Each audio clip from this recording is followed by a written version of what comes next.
U.S. Secretary of Homeland Security Kirstjen Nielsen and her predecessor Jeh Johnson testify about election security during a Senate Select Intelligence Committee hearing on March 21, 2018. Not every U.S. election official is giving the Department of Homeland Security a vote of confidence for cybersecurity.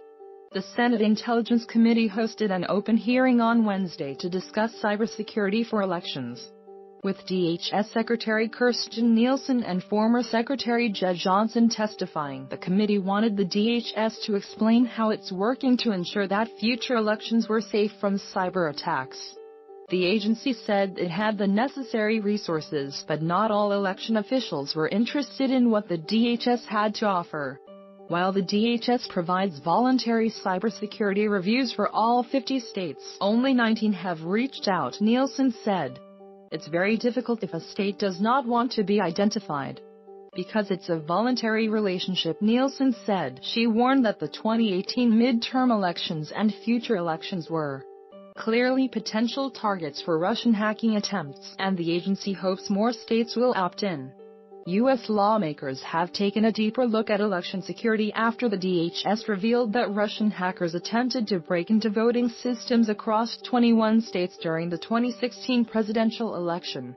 While they weren't able to alter any votes, the hackers breached at least one voter database in Illinois, accessing 90,000 voter registration records. Elections at all levels are central to our democracy, to our institutions, and to our government's legitimacy, and I remain concerned that we are still not prepared, Sen. Mark Warner, DVA, the committee's vice chairman, said in his opening statement. The DHS explained that it had steadily improved its outreach over the last year, providing cybersecurity resources and training to local election officials in preparation for the 2018 midterm elections. But it's been a difficult process as many states choose to opt out. Nielsen did not name which states didn't want the DHS's help. But Senator Warner said citizens deserve to know, even if you don't want to highlight this. Someone needs to highlight those states or localities that choose not to participate, Warner said. The public has a right to know if their state or their community is ignoring this problem, because elections are run by the states.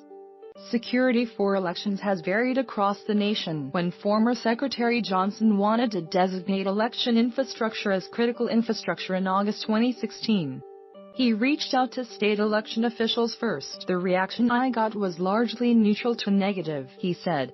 But the committee said that the agency needs to be more helpful with its outreach. The DHS works with voting machine vendors, shares classified information with election officials, and provides cybersecurity checkups, but it's not fast enough, Sen. Richard Burr, RNC, the committee's chairman, said. There's a long wait time for DHS Premier Services, he said. States are still not getting all the information they feel they need to secure their systems. In some cases, states that did reach out to the DHS eventually stopped, which Nielsen said also caused problems when they stop reporting. We're just not aware of the attacks, she said. Not only can we not help them, but we can't help other victims that are likely to be victimized in the near future based on the same vulnerabilities. The DHS is looking to grant security clearances for 3 election officials from each state so they can warn all 150 officials about classified threats. It's been a slow process, with only 20 officials who have received the clearances so far, Sen. Ron Wyde, D.O.R., also called out the fact that 43% of American voters use voting machines with serious security flaws. Nielsen told the committee that not a single federal agency has the authority to mandate basic cybersecurity in electronic voting machines. Sen. Angus King, IME, suggested to Nielsen that the DHS should create its own hacking team and target the states who haven't accepted the agency's help. Hack some of these states and show them how vulnerable they are. I don't think they're going to believe it until you show them what people can do, he said. This country has to wake up.